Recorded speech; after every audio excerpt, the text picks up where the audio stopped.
말씀은 누가복음 8장 40절에서 56절입니다. 오늘 말씀은요, 누가복음 8장 40에서 56절 말씀입니다. 제가 한 절 여러분이 한 절 교독하시겠습니다. 예수께서 돌아오심에 무리가 환영하니 이는 다 기다렸음이로라. 이에 회당장인 야이로라 하는 사람이 와서 예수의 발 아래 엎드려 자기 집에 오시기를 간구하니 이는 자기에게 12살 된 외딸이 있어 죽어가미러라. 예수께서 가실 때에 무리가 밀려들더라. 이에 12해를 혈루증으로 앓는 중에 아무에게도 고침을 받지 못하는 여자가 예수의 뒤로 와서 그의 옷가에 손을 대니 혈루증이 즉시 그쳤더라. 예수께서 이르시되 내게 손을 댄 자가 누구냐 하시니 다 아니라 할 때에 베드로가 이르되 주여 무리가 밀려들어 미나이다. 예수께서 이르시되 내게 손을 댄 자가 있도다. 이는 내게서 능력이 나간 줄 알미로라 하신대 여자가 스스로 숨기지 못할 줄 알고 떨며 나와 엎드리어 그 손댄 이유와 곧 나은 것을 모든 사람 앞에서 말하니 예수께서 이르시되 딸아 내 믿음이 너를 구원하였으니 평안히 가라 하시더라. 아직 말씀하실 때에 회당장의 집에서 사람이 와서 말하되 당신의 딸이 죽었나이다. 선생님을 더 괴롭게 하지 마소서 하거늘 예수께서 들으시고 이르시되 두려워하지 말고 믿기만 하라. 그리하면 딸이 구원을 얻으리라 하시고 그 집에 이르러 베드로와 요한과 야고보와 아이의 부모 외에는 함께 들어가기를 허락하지 아니하시니라. 모든 사람이 아이를 위하여 울며 통곡하매 예수께서 이르시되 울지 말라. 죽은 것이 아니라 잔다 하시니 그들이 그 죽은 것을 아는 고로 비웃더라. 예수께서 아이의 손을 잡고 불러 이르시되 아이야 일어나라 하시니 그 영이 돌아와 아이가 곧 일어나거늘 예수께서 먹을 것을 주라 명하시니 그 부모가 놀라는지라.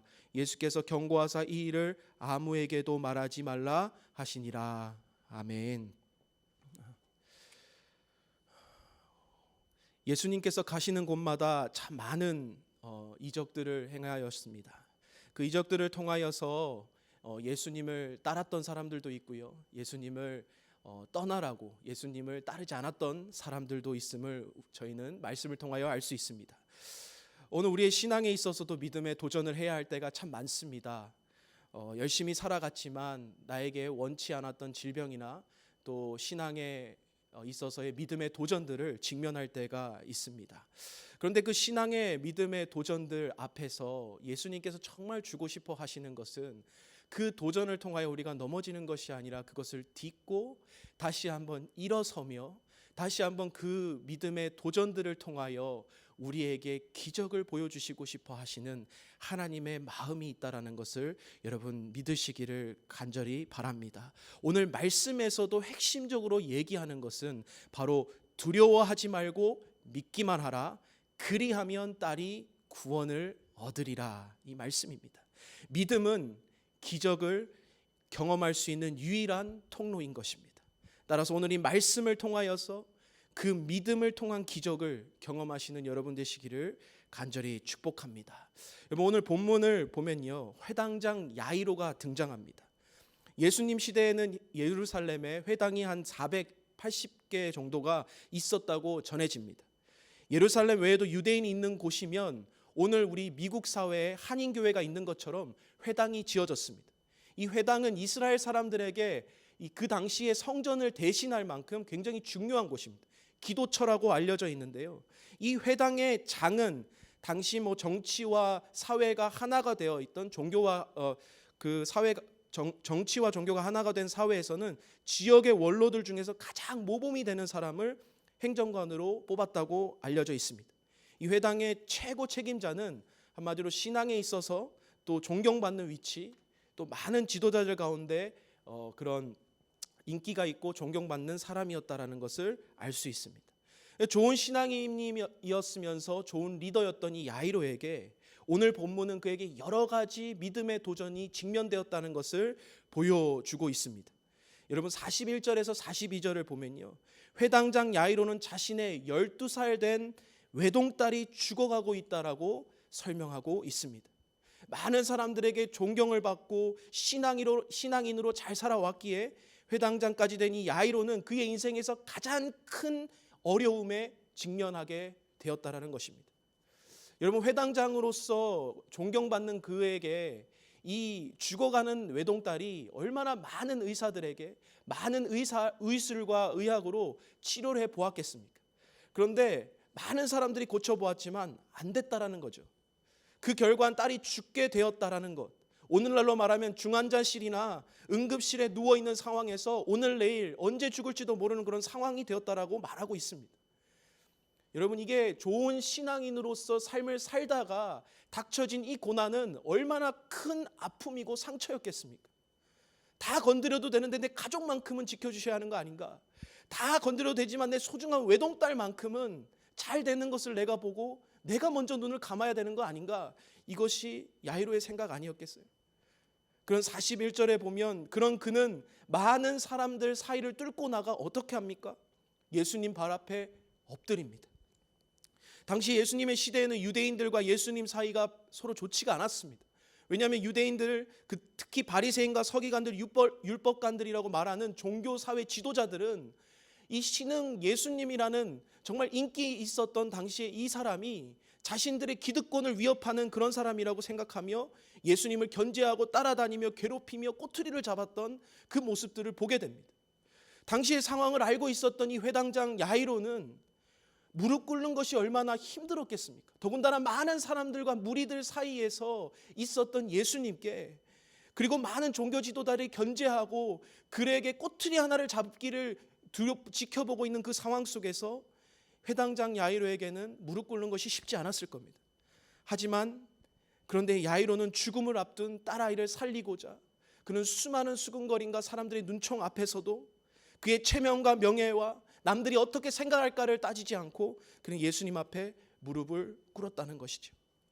예수님께서 야이로의 간청에 의해서 야이로의 집까지도 동행하게 되었습니다. 여러분, 이렇게까지 체면까지 자존심까지 자신이 가진 것을 내려놓고까지 무릎을 꿇었다면 어떤 기적이 일어나야 되는 거 아닙니까? 그런데요, 43절부터 48절 그 사이에 어떤 내용이 들어오는데요, 참 이 야이로의 마음을 애태우게 하는 한 가지 사건이 등장합니다. 그것은 12년 된 혈루증 걸린 여인이 등장하면서 야이로의 마음을 굉장히 어렵게 하고 있습니다. 지금 한시라도 빨리 예수님을 데려가서 아이를 살려야 하는데 무리들이 애워싸서 걸음이 지체되는 것은 고사하고 듣도 보도 못한 한 여인이 나타나서 예수님을 더욱더 지체하고 있다라는 것입니다. 성경은 이 여인을 12년 혈루증 걸린 여인으로 소개하고 있죠. 그런데요, 여러분, 이 성경 말씀에서 보면 12살 된 자신의 딸아이의 죽음 앞에 둔 이 상황과 12년 된 혈루증 여인이 나타나게 된 이것이 여러분 우연이 아니라는 것을 알려주고 있습니다. 이 여인으로 인하여 딸아이를 살리러 가는 것이 지체가 되고 있는 것이 우연이 아니라 하나님의 계획된 의도적인 지체라는 것을 여러분 우리 성경에서는 알려주고 있다는 것입니다. 그러나 이것을 모르는 야이로는 속이 타고 마음이 막 타들어가는 것을 여러분 야이로는 느꼈을 것입니다. 이 지체로 인하여 야이로는 많이 속상했지만 49절에 보면 청천벽력 같은 소식이 전해듭니다. 집에서 사람이 딸아이가 죽었다는 절망의 소식을 전해줍니다. 그리고 야이로를 괴롭게 하지 마소서 이렇게 말합니다. 여러분, 이것이 야이로를 위하는 소리일까요? 아니요. 오히려 어떻게 보면 예수님을 조롱하고 이 상황 자체를 조롱하는 듯한 말투인 것 같습니다. 급하지 않은 한 여인의 병 때문에 무리들의 애워싸는 그 지체함 때문에 한 야이로의 딸이 죽게 되었다는 것. 여러 가지 생각이 들지 않았겠습니까? 자신의 모든 것, 또 명예들을, 또 자존심을 버리고 무릎까지 꿇고 예수님을 한시바삐 모셔가려고 했던 그의 믿음이 있었는데도 불구하고, 그런데 완전히 낙담하여 정신이 반쯤 나가 있는 이 야이로에게 예수님이 뭐라고 하십니까? 아이가 죽은 것이 아니라 잔다라고 합니다. 그런데 이제 여러분, 이 사람들은 당연한 반응을 보이지요. 52절에서 53절 사람들이 비웃습니다. 조롱합니다. 아니, 저 사람 이상한 거 아니야? 근데 야이로도 이때 많은 생각을 했을 겁니다. 내 딸 살려야 할 때는 민기적 지체하시더니 이제 와서는 잔다고? 도대체 이게 무슨 말이냐? 장난치는 건가? 근데 야이로는 성경을 보면 참 놀라운 것이 있습니다. 예수님을 거절하거나 예수님에게 화냈거나 예수님의 오지 말라고 한 곳이 한 군데도 나와 있지 않습니다. 오히려 예수님께서 그 부모와 예수님의 제자 몇 명만 데리고 아이가 죽었다고 하는 그 방으로 들어갈 때 이 야이로도 함께 들어가는 겁니다. 그리고 어떻게 됩니까? 예수님께서 달리다 굼하여 깨워내는 예수님의 기적을 경험하게 되는 것입니다. 여러분, 이 스토리를 통하여서 우리는 수많은 믿음의 도전을 뚫고 기적을 체험한 야이로의 스토리를 볼 수 있습니다. 여러분, 제가 이 너무 많이 묵상했던 본문이어서 이 말씀을 설교를 준비하고 묵상을 하는데 잘 안 잡히는 거예요. 근데 야이로의 편에서 자꾸 묵상이 되어지는 것이 이런 수많은 믿음의 도전들 앞에서 얼마나 힘들었을까. 오늘 우리의 삶도 녹록치 않고 하나의 고난이 오면 그 다음에 고난이 또 오고 하나의 믿음의 도전을 해결하면 또 다른 더 큰 믿음의 도전이 주어지는 이 삶 앞에서 야이로는 얼마나 힘들었을까. 이것이 우리의 오늘 살아가는 현실이 아닐까.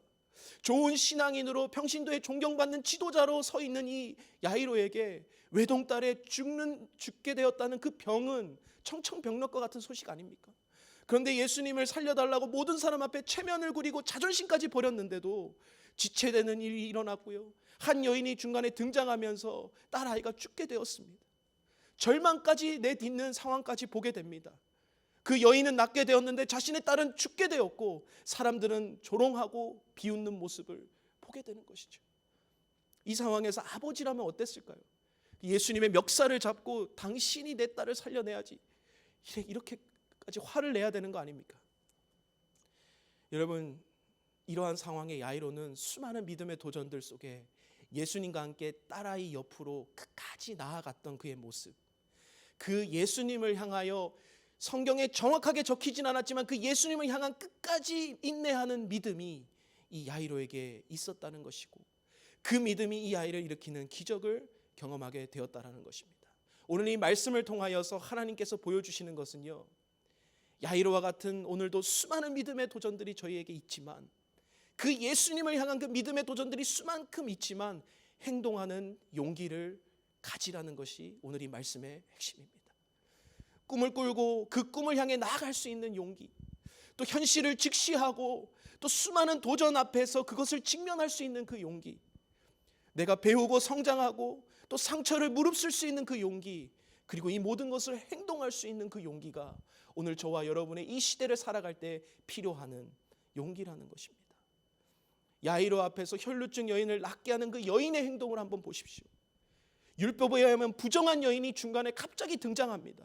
저주가 임한 여인이 사람들이 많이 모인 그곳에 등장하고 있어요. 그리고 다른 사람들에게 컨택트하는 것이, 이 사람들을 대면하는 것은 그 당시 사회법으로 되어지지 않았던 내용입니다. 하지만 그런 문제인 그녀가 욕을 먹고 끝나는 정도가 아니라 그녀가 발각되어진다면 돌로 쳐 죽일 수 있는 상황이었어요. 그러나 두려운 마음으로 여인은 그 예수님 앞에 나와 예수님이 자신의 저주가 예수님께 옮겨가는 그 믿음이 아니라 예수님의 그 의로우심과 예수님의 그 치유의 기적이 자신에게 옮겨올 것이라는 믿음이 있었다는 겁니다. 그녀는 그래서 행동하는 용기를 실천하였던 것이죠. 죽기를 각오한 예수님에 대한 믿음이었어요. 세상의 의학으로는 다 고칠 수 없다고 하였지만 예수님께 손대었을 때 그녀는 낫게 되었다라는 것입니다. 야이로 역시도 마찬가지겠죠. 회당장이었음에도 많은 사람들이 싫어했던 그 사람들 속에서도 그는 끝까지 예수님께서 기적을 행하실 것을 믿고 기다렸습니다. 여기서 야이로의 이 기다림은요, 수동적인 기다림이 아니에요. 여러분, 죽어가는 자식 앞에서 어떻게 부모가 수동적인 기다림이 있을 수 있겠습니까? 죽어가는 가족 앞에서 수동적인 기다림은 없는 거예요. 예수님이 고쳐줄 줄 알았던 딸아이가 죽었다는 소식을 전해 듣는 순간부터 마음이 회오리처럼 요동쳤을 거예요. 얘기가 조롱하는 소리와 비웃음 속에서도 복잡하고 마음이 무너졌지만 그것을 추스르고 예수님이 끝까지 기적을 행할 수 있도록 그 용기와 결단함을 실천하는 행동이었습니다. 이 두 사건의 공통점이 뭐예요? 바로 행동하는 용기가 있었다는 겁니다. 옳다라고 생각하는 것에 용기를 내고, 여러분, 모두가 아니라고 하여도 그것은 잘못됐다, 그건 죽었다고 말해도 아니라고 말할 수 있는 용기, 그리고 그걸 실천할 수 있는 용기, 그들에게는 있었다라는 겁니다. 여러분, 우리의 신앙생활에서도 가장 중요한 것이 바로 이 용기인 것 같습니다. 여러분, 여호수아 1장에서 보면 모세가 죽고 나서 여호수아가 등장하는데요. 그 여호수아가 이 새로운 리더가 되고 나서 가나안 땅을, 이 이스라엘 백성을 인도해 내야 되는 그 부담감과 두려움이 얼마나 컸겠습니까? 아니나 다를까 하나님께서는 이 여호수아에게 지속적으로 두려워하지 말라, 강하고 담대하라, 강하고 담대하라라고 말씀해 주고 있다라는 거예요. 한 나라를 이끌어야 하고 모세에게 늘 반대하고 대적했던 이 이스라엘 백성을 어떻게 이끌 수 있을까? 이 수많은 사람을, 경험도 없는 내가 어떻게 이끌 수 있을까? 하지만 여러분, 더 중요한 거는요, 이렇게 여호수아서 1장 1절부터 9절 말씀, 하나님께서 주신 이 놀라운 말씀이 그 이후에 등장했던 이 여호수아의 반응을 한번 보세요. 여호수아 1장 1절에서 10절, 이에 여호수아가 그 백성의 관리들에게 명하여 이르되, 여러분, 하나님께서 강하고 담대하라는 그 명령 앞에 그는 용기 있게 행동하는 용기를 보였습니다. 그는 그 즉시로 사람들을 불러 모아서 하나님의 말씀을 대언합니다. 담대하게 그는 앞으로 나아갑니다. 그것이 바로 어려움과 두려움과 하지 못할 이유 100가지가 넘었지만 하나님 앞에 용기를 두었더니, 하나님 앞에 그 시선을 두었더니 그는 행동하고는 용기를 보여주게 되었다라는 것입니다. 만약 혈루증거인 여인이 돌에 맞아 죽을 것을 두려워하고 포기하였다면 그녀는 아무런 기적이 일어나지 않았을 겁니다. 만약 야이로가 더 이상 괴롭게 하지 말라는 한 집의 사람의 소식을 듣고 딸아이가 죽었다는 얘기를 듣고 포기하고 예수님을 떠나라고 했다면 아무런 구원을 볼 수 없었을 겁니다. 여러분, 매트 챈들러는 불신의 시대를 사는 그리스도인의 용기라는 책에서 그리스도인의 용기는 문화의 힘이 아니라 하나님의 능력과 은혜를 신뢰할 때 생긴다라고 적고 있습니다. 이 세상의 문화, 이 세상을 지배하는 것, 이 세상에서 당연하다고 말하는 그 원리, 세상에서 말하다는 이게 맞다라고 말하는 그 팩트가 우리를 지배하는 것이 아니라, 거기서 힘이 생기는 것이 아니라 하나님의 능력에 의지할 때 힘이 생긴다는 것입니다. 또한 그는 기독교가 중심부에서 특권을 누리는 시대는 끝이 나고 이제 우리는 특이하고 이상한 집단으로 여겨지며 점점 기독교는 주변부로 밀려나고 있다. 그렇다면 우리는 이와 같은 상황에 마음을 아파하며 이대로 주저앉아야 하는가? 아무런 기적과 희망 없이 주저앉아야 하는가? 아니, 그의 책에서는 지금이야말로 그리스도인으로 살기에 더없이 좋은 때이다라고 얘기하며 용기를 내라라고 우리에게 권면합니다. 그리고 이 책에서 제게 가장 시선을 많이 제가 두었던 것, 그는 이렇게 얘기하죠. 하나님만이 주실 수 있는 거대한 용기에 우리의 시선을 고정시켜라. 하나님의 용기에 우리의 시선을 고정시켜라. 여러분, 그리스도인은 그런 것 같습니다. 이 세상을 살아갈 때에 살아갈 의미와 이유조차 때로는 찾아지지 않을 때도, 너무나 그 고난과 그 질병과 내 사랑하는 사람이 너무 아파하고 신음하는 소리 때문에 너무 지치고 힘든 나의 상황과 처지 속에서도 일어날 수 있는 그 거대한 용기에 우리의 시선을 두고 다시 한번 일어나는 것, 이게 저는 신앙이라고 믿습니다. 여러분, 오늘 그러한 행동하는 용기를 실천하는 그런 사랑하는 성도님들 되시기를 간절히 축복합니다. 말씀에서 뭐라 그래요? 두려워하지 말고 믿기만 하라. 그러면 오늘 너의 딸이 구원을 얻으리라. 여러분, 이 말씀이 너무나 능력이 되는 거예요. 이 말씀이 내 삶 안에서 오늘도 능력으로 작용되어야 되는 거예요. 그 말씀은 성경책 속에서만 있는 것이 아니라 오늘 저와 여러분의 삶 속에서도 두려워 말고 믿기만 하여, 예수님을 믿기만 하여서 다시 한번 그 구원의 기적이 일어나는 놀라운 시간이 되기를 간절히 축복합니다. 이것은 어떻게 해요? 오직 행동하는 용기를 통하여 우리의 삶이 이루어질 수 있다는 것이죠. 여러분, 말씀을 마무리하면서요, 여러분과 저의 삶, 우리의 삶 속에서 내가 행동하는 용기를 가지는데 방해하는 요소들이 무엇이 있는지를 한번 오늘 이 시간에 말씀을 듣고 한번 적어보시고 기도해보는 시간이 되시기를 간절히 축복합니다. 내가 하나님 앞에서 결단하고 용기를 내고 다시 한번 딛고 일어서는데 그것을 방해하는 요소들이 무엇입니까? 오늘 야이로에게 있어서 외동딸의 죽을 병은 그러한 신앙을 방해하는 요소였겠죠. 회당장이라는 체면과 문화와 그의 그 당시의 사회적인 시선도 회당장 야이로에게는 방해의 요소였을 겁니다. 무릎 꿇는 것이 쉽지 않았을 거예요. 예수님 말씀을 듣고 따르는데 주변 사람들이 아니야, 죽은 것은 죽은 것이지 어떻게 죽은 사람이 살아날 수 있어라는 프레임과 조롱과 조소와 세상적인 목소리가 또한 우리의 신앙의 방해 요소가 될 수 있습니다. 혈루증 거인 여인에게도 마찬가지로 그 프레임과 저주받은 여인이라는 그 프레임은 깰 수 없는 신앙의 도전이 될 수 있는 겁니다.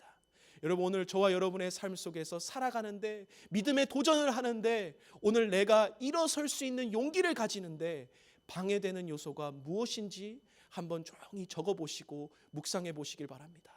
그리고 그것을 하나님 앞에 가지고 나아가서 하나님, 내가 다시 한번 하나님 앞에 행동하는 용기자가 될 수 있도록 하나님, 이 믿음의 도전들을 깨트려 주시옵소서. 그렇게 기도하는 저와 여러분이 되시기를 간절히 축복합니다. 우리 이 시간 한번 함께 기도로 주님 앞에 나아가도록 하겠습니다. 기도하겠습니다.